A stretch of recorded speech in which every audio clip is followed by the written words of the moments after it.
Hey, this is Andy Tolbert, and I'm coming to you with another real estate tip.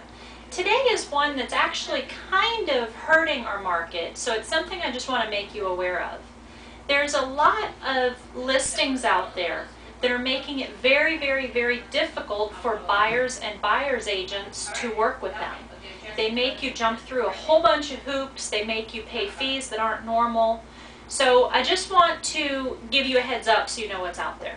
If you are buying a property, you need to be aware of this. This may cause you to not want to look at the properties that have these restrictions on them. Also, maybe you don't have the extra funds to pay the extra fees. We'll go over those in just a second. As somebody who's thinking of selling your home, it's very important to talk very openly with the agents that you're considering hiring to see if their office policies include any of these extra hoops. Because one of the issues is a lot of buyers will not show them. So let me just show you some of the ones we're talking about. These are all ones that I've seen recently. Buyer has to pay all the seller's closing costs, up to 2% of the purchase price. So if you're tight on funds, you may not have the extra 2%.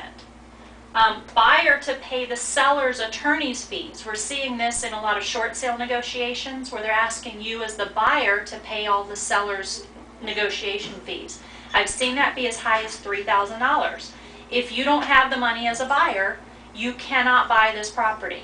So as a seller, I want you to realize that this is creating extra hurdles that are going to make it harder to get your property sold. Buyer to pay a $500 fee to the seller's realtor, not to your own realtor, to the other realtor. I just saw this on one last week. You can't see the house. They won't even tell me how to show it to you until I've filled out a whole form. I've emailed it back to them. Once they've received it, then they'll call me and tell me how we can get in to look at the property. The harder it is to see your property, the fewer buyers are going to want to see it. Let me tell you, these first three were all in the same house, and when I went over those three with my buyer, I said, I'll show it to you, but it's going to cost you this, this, and this extra. He said, forget it. That's not normal. I've bought a lot of houses. I'm not paying all those extra costs, so I don't want to see that house. So that seller has now lost out on a very good buyer because of all these extra hurdles that we would have had to jump through. These last two are kind of more what I'm seeing on bank-owned properties. So as a buyer, you need to be aware of this. If there are multiple offers on the property, then your deposit money is non-refundable. To me, that makes absolutely no sense. You should not be punished because the property has multiple offers, but we've seen that one. And I've also seen very, very short inspection times on some of the bank-owned properties, even 0. So be aware of that.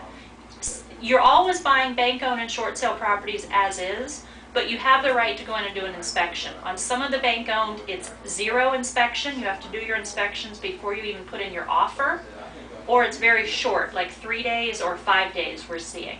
So I just want to make you aware of these things that are happening out there. It's a crazy market. Make sure you have a good, knowledgeable agent that's helping you through it.